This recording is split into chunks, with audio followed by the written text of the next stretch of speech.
Kaugnay ng balitang yan, samahan ng rice retailers sa Davao City inalerto naman dahil sa fake rice na ibinibenta umano sa merkado. Ang ulat mula sa aming kasama si Penga Linyo ng Radyo ng Bayan Davao.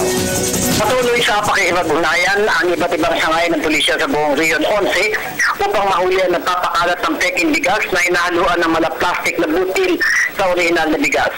Ayon sa Confederation of Grains Retailers Association of the Philippines, o GRECO, na nakipag-ugnayan na sila sa pulisya upang agad ma-report ang umano'y nagbebenta ng peking bigas.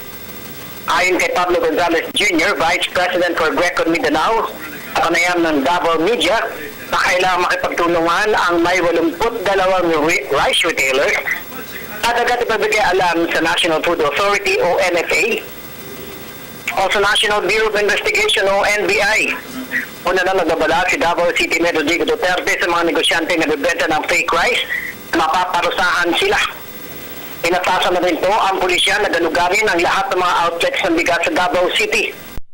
Lang may nag-report na yun na pamilya mula sa Davao del Sur at Compostela Valley Province na may nabili silang fake rice. Ngunit ito naman ay masusipang sinusuri sa laboratorio dito sa Davao City. Muling nanawagan si Department of Agriculture DA Onsi Remelin Ricoter na mamamayan na agad magbigay alam sa pamahalaan lalo na sa NFA kung may duda sila na nabili ng bigas na fake rice upang agad itong masugpo. Para sa Telebisyon ng Bayan, Peng Alinyo, Radyo ng Bayan, Davao.